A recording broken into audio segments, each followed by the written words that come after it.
MD Asif Chishti channel को subscribe करें, follow करें और इस पैगाम को सवाब की नीयत से कम 3 बार शेयर जरूर करें। वापस शुक्राने पर सजदे में चले गए कि अल्लाह तू हमें उस गुमराह में से नहीं बनाया जिसने अकड़ दिखाई। तो इब्लीस लईन से पनाह मांगते हुए फरिश्ते दूसरे सजदे में गिर गए और ये भी उतना ही लंबा सजदा था। तो पहला सजदा ये उबूदियत के तौर पर अल्लाह ताला के हुक्म पर था और दूसरा सजदा फरिश्तों ने ये देख करके कि इब्लीस लईन इनकार करके खड़ा है, हम उनमें से नहीं हैं, दोबारा फिर से सजदे में गिर गए। इसलिए उन फरिश्तों के ये जो 2 सजदे थे, उम्मत मुहम्मदिया को हर रकात में 2 सजदे दिए गए। पहला सजदा आप अल्लाह के हुक्म के मुताबिक उसकी बारगाह में उबूदियत के तौर पर झुक जाएं और फिर उठ करके दूसरी मर्तबा सजदे में जाएं तो ये तसव्वुर करके जाएं कि अल्लाह तू सर उठाने वाले या अकड़ने वालों में मुझे नहीं रखा, मैं फिर सजदा कर रहा हूं, फिर से सजदा कर रहा हूं। और सजदा क्या है, क्योंकि यहां सजदे का जिक्र आया है तो मैं थोड़ा सा सजदे पे बात कर लूं, क्योंकि इसमें पूरा ये जो वाक़या है वो सजदे के इर्द गिर्द ही घूम रहा है। सजदा क्या है? वदउल जबहति वल अनफि अलल अर्द। सही तरीका ये है अपनी पेशानी और नाक को जमीन पर टिका देना। इसको क्या कहते हैं? सजदा। अब समझ के चलिए आप लोग, बहुत सारे लोग पेशानी तो लगाते हैं, नाक उठा देते हैं, या कुछ नाक लगाए पेशानी उठा दिए। कुछ लोग ये भी सोचते हैं कि पेशानी कहीं गंदी ना हो जाए, इसलिए वो हल्के तौर पर लगाते हैं। यहां तक कि कहा गया, फुक़हा कराम ने फरमाया, जब तक उसका सर और उसकी नाक पूरी तरह से न दब जाए तब तक उसका पूरा सजदा नहीं है। ये सिर्फ और सिर्फ ऊपर से टच करने का फॉर्मेलिटी का नाम नहीं है।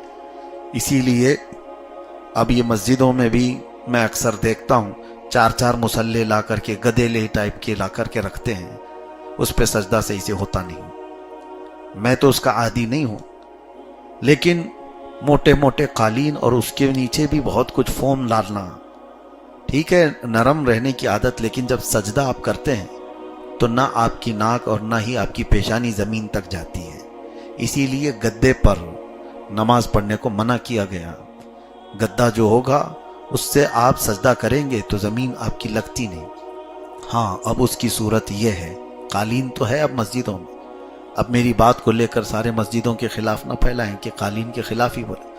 अनकरीब हम भी यहाँ लाने वाले हैं, कालीन तो यहाँ पे भी आएगी इंशाअल्लाह। लेकिन तरीका ये है कि आप अपनी पूरी ताकत सर के साथ लगाओ, जहां तक आपका सर जाता है, जहां तक आपकी नाक टिक जाती है, तब तक आपको उस पर जोर देना होगा। जहां जाकर के हमारी नाक और पेशानी रुक गई तो समझ लें कि हमको जमीन से मुत्तसिल करार दिया गया, जमीन उसको लग गई है। बगैर जमीन को लगाए सजदा हराम है। इसी तरह से बाज लोगों को ये भी देखा गया कि वो जैसे मक्का मुकर्रमा में कुछ मुशरिकीन मजाक उड़ाने के लिए उन्होंने ये किया था कि मट्टी उठा करके उन्होंने यूं लगा लिया, बैठे बैठे कहा मैं हम भी सजदा कर लिए। किसी चीज को जमीन की इस तरह से उठा करके लगा करके पेशानी पर कहा कि हम भी सजदा कर लिए। नहीं, सजदा झुकना पाया जाना चाहिए। जब आपका सर झुकना नहीं पाया जाएगा तब वो सजदा नहीं। अब यहाँ कुछ एक्सेप्शंस भी हैं। बीमार लोग जो बैठ के सजदा करते हैं तो उसमें अगर आप ये पूछें कि उनकी नाक और पेशानी तो लगती नहीं, कुर्सी पर बैठने वालों की वो तो थोड़ा सा इस तरह से झुकते हैं, तो यहाँ पर जो सजदा है उनका मुस्तस्ना है, यानी एक्सेप्शन है उनकी बीमारी के लिए या उज्र की वजह से, किसी भी उज्र की वजह से। तो सजदे की वो दूसरी कैफियत है। जैसे वजू के लिए पानी ना मिले तो क्या करना है? तयम्मुम करना है। तो उसमें ये नहीं पूछ सकता आदमी कि मट्टी से कुल्ली कैसे करेगा, मट्टी से नाक में पानी कैसे चढ़ाएगा। वो सारी चीजें उसकी हट जाती हैं। तयम्मुम में सिर्फ 2 ही चीजें रह जाती हैं, एक मसा करना है चेहरे का और दूसरा मसा करना है हाथों का। ना ही मट्टी लेके मसा करना है, ना ही मट्टी से कुल्ली करना है। तो सारी चीजें हट गई, तो वजू का कायम मकाम तयम्मुम हो गया। इसी तरह सजदा जो जमीन पर हम करते हैं उसका कायम मकाम, उसका बदल जब बैठ करके माजूर कर रहा है तो उसका सर झुकाना ही सजदा है। और अगर कोई बैठ के भी पढ़ने के काबिल नहीं है, सो करके रहने वाला है, बिस्तर पर, तो वो सजदा कैसे करे? उसके लिए भी शरीयत ताहिरा ने फरमाया कि वो इशारों से सजदा करे, वो अपनी आंखों को नीचे तक झुकाए और उतनी देर वो तस्बीह पढ़े, फिर आंखों को उठाए, ये उसका सजदा है। माफ तो नहीं है, आपको आखिरी दम तक सजदे से नहीं छुटकारा है। और क्यों छुटकारा चाहते हो? ये एक सजदा जिसे तू गिरा समझता है, 1000 सजदों से देता है आदमी को नजात। इकबाल ने क्या बेहतरीन बात कही है। मतलब समझते हो, ये एक सजदा अल्लाह ताला की बारगाह में, जिसको तुम बोझल समझ रहे हो, भारी समझ रहे हो, हर जगह झुकने से बचा लेता है। 1000 सजदों से देता है आदमी को नजात। मतलब क्या है? इधर उधर जितनी जगह तुम झुकते हो, अल्लाह का ये सजदा तुम्हें हर जगह झुकने से बचा लेगा। तो ये सजदा, सजदे के मुतालिक और कुछ बातें आपके सामने अर्ज करूं। मसाइल शरइया में बहुत सारे लोगों के सजदे सही तरीके के होते नहीं, इसके लिए मुझे यहाँ बात करनी है। पहले अल्लाह के नबी सल्लल्लाहु तआला अलैहि वसल्लम का सजदा कैसा था, ये सहाबा इकराम ने हमारे सामने नकल करके बता दिया। हुजूर पाक सल्लल्लाहु तआला अलैहि वसल्लम जब सजदे में जाते तो पहले आपके घुटने लगते, फिर आपके दोनों हाथ जमीन पर होते, फिर आपकी नाक, फिर आपकी पेशानी इस तरह से लगती। ये सजदे की कैफियत होती। सजदे के अंदर कितनी चीजें लगती हैं, आपको अंदाजा है? कितनी चीजें, हमारे जिस्म के जो आज़ा हैं वो कितनी चीजें लगनी चाहिए, अंदाजा है आपको? पेशानी, नाक, दोनों हाथ, दोनों घुटने और पैरों की पूरी उंगलियां।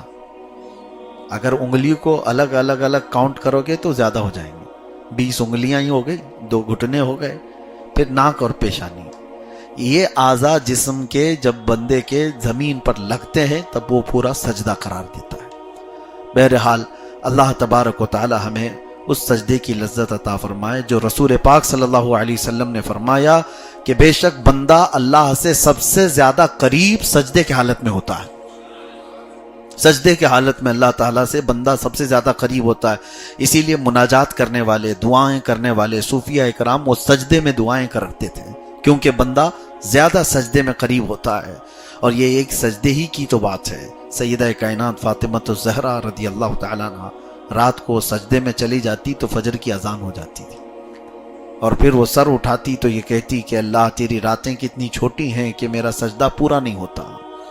सजदे के सिलसिले में आप जितनी तहकीकात आप सुनेंगे, अल्लाह के नबी सल्लल्लाहु तआला अलैहि वसल्लम मदीने तैयबा से अचानक एक दिन निकल पड़े और किसी को नजर नहीं आए। सहाबा इकराम ढूंढते रहे और फिर बेचैनी इतनी फैल गई कि सहाबा हुजूर सल्लल्लाहु तआला अलैहि वसल्लम को तलाशते तलाशते हर तरह से बेकरार हो गए। हजरत अबू बकर सिद्दीक रज़ियल्लाहु तआला अन्हु मदीने के बाहर एक पहाड़ के करीब से गुजर रहे थे। एक चरवाहे से आपने पूछा, बकरियों के चराने वाले से, कि क्या अल्लाह के रसूल सल्लल्लाहु तआला अलैहि वसल्लम को तूने यहाँ पर देखा कहीं? उस चरवाहे ने क्या कहा? उसने कहा, मुझे तो नहीं मालूम अल्लाह के रसूल कौन है, लेकिन इतनी बात है कि उस पहाड़ के गार में एक शख्स कोई जमीन पर सर रख करके इतना रो रहा है कि उसके रोने से मेरी बकरियों ने खाना छोड़ दिया है। उसके रोने की, उसके आह वजारी की आवाज से मेरी बकरियों ने चारा खाना छोड़ दिया है। तो हजरत अबू बकर सिद्दीक रज़ियल्लाहु तआला अन्हु समझ गए कि ये सिवाय रसूलुल्लाह के कोई नहीं। जब वो करीब आए तो हुजूर सल्लल्लाहु अलैहि वसल्लम को सजदे की हालत में देखा, और उस वक्त भी मेरे आका सल्लल्लाहु तआला अलैहि वसल्लम ज़ारो कतार रो रहे थे, तो अपनी उम्मत के लिए वो भी एक सजदा है। अल्लाह क्या जहन्नम अब भी न सर्द होगा, रो रो के मुस्तफ़ा ने दरिया बहा दिए। हुजूर का वो सजदा।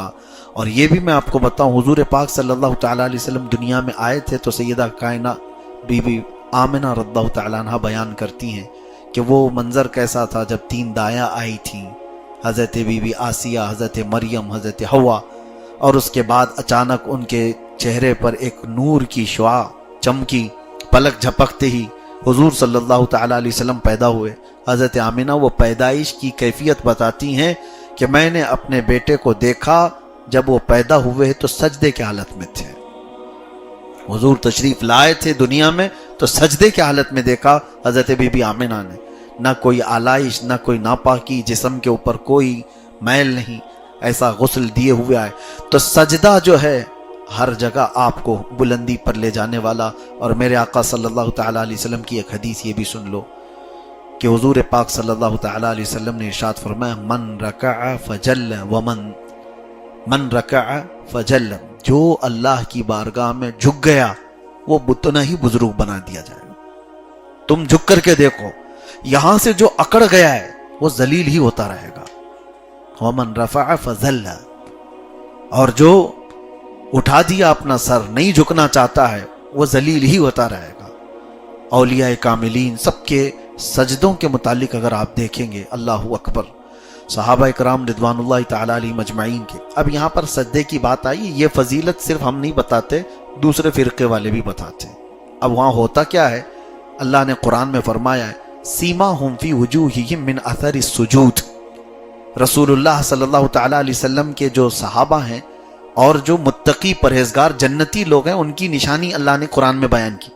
جنتیوں کی نشانی بتاؤں, اللہ فرماتا ہے, اور اسی کو وہ جماعت والے یوں بتاتے ہیں کہ ان کی پیشانیوں پر سجدے کا نشان ہوگا, ان کی پیشانیوں پر سجدے کے نشان ہوں گے, اس لیے وہ شامی کباب بنا لیتے ہیں گھس گھس کے. اور سنی بھی تو نماز پڑھتے, ہم بھی برسوں سے بچپن سے نماز تو چھوڑتے نہیں, لیکن ہمارے نہیں آتے, اور کچھ کے بہت کالے کالے دھبے آ جاتے ہیں.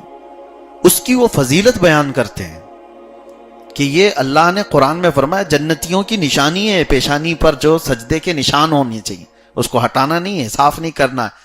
سمجھ کی خطا ہے. اللہ کیا فرما رہا ہے, سیماہم فی وجوہہم, وجہ لفظ ہے عربی میں, اور جبہ یہ ایک لفظ ہے. اللہ نے یہ نہیں فرمایا کہ ان کی پیشانیوں میں سجدے کے نشان ہوں گے, اللہ فرماتا ہے ان کے چہروں پر سجدے کے نشان ہوں گے. ارے چہرہ الگ ہے, پیشانی الگ ہے. چہروں پر سجدے کے نشان کیسے ہوتے ہیں کہ چہرہ دیکھ کر کے ہی سمجھ میں آ جائے گا کہ نورانی سا چہرہ ہے. ہاں الحمدللہ وہ دور سے سنیوں کے ہی دکھتے ہیں, پہچانے جاتے ہیں. سجدوں کے نشان چہرے پر ہوتے ہیں. قرآن پاک میں اللہ نے جو فرمایا اس کا مطلب یہ ہے کہ اس کے چہرے کی رونق بڑھ جاتی, اس کے چہرے کی چمک, اس کی جاذبیت بڑھ جاتی. یہ نہیں کہ کالا دھبا بڑھتا ہے, وہ دھبے کی بات نہیں. وجوہہم, اللہ نے فرمایا ان کے چہروں پر سجدوں کے نشان ہوں گے, پیشانیوں کا نہیں ہے. بہرحال تو جہاں جہاں یہ سجدے کا ذکر آیا, اللہ تبارک و تعالیٰ نے اس کی فضیلت بیان فرمائی. اور شیطان کو دیکھیں مردود قرار دیا گیا, ابلیس کو مردود قرار دیا گیا. کس وجہ سے؟ سجدہ نہیں کرنے کی وجہ سے. سجدے سے انکار کیا ہے تو شیطان بن گیا ہے. تو آپ اندازہ کرو, جو سجدے سے بھاگتا ہے وہ شیطان کے ساتھ جاتا ہے, جو سجدے سے بھاگتا ہے وہ شیطان کے پاس جاتا ہے. مجھے یاد ہے ایک بات, ایک کینسر ہاسپٹل میں گیا تھا کافی سال پہلے, اپنے نوجوانوں کے ساتھ تیمارداری کے لیے, عیادت کے لیے ہم جایا کرتے تھے. تو وہاں مریضوں کو ہم دیکھتے, اور میں نوجوانوں سے یہ کہتا کہ آپ لوگ ساتھ چلو, دیکھو کینسر میں کیسے کیسے لوگ مبتلا ہیں. ان کے جسموں کو دیکھ کر کبھی اپنے آپ کو شکر بھی بناؤ کہ اللہ تعالیٰ نے صحت رکھا ہے, اور اس بیماری سے پناہ بھی مانگو کہ اللہ ایسی بیماریاں نہ دے تاکہ تمہاری عیاشی ختم ہو جائے. اور دیکھو تو صحیح. تو اس وقت مجھے یاد ہے آج تک 40-45 سال کی عمر کا ایک مرد ہوگا, بستر پر پڑا ہوا, اور اس کی گردن میں بڑی پھوڑی تھی جس سے کنٹینیو خون اور پیپ نکلتا ہی رہتا تھا, اور تکیہ خراب ہوتا رہتا. جب ہم گئے تو کئی دنوں سے اس کینسر کے مرض میں مبتلا ہے. وہ رونے لگا, کہا کہ دعا کر دیجئے. سب کے لیے دعا کر ہی رہے تھے.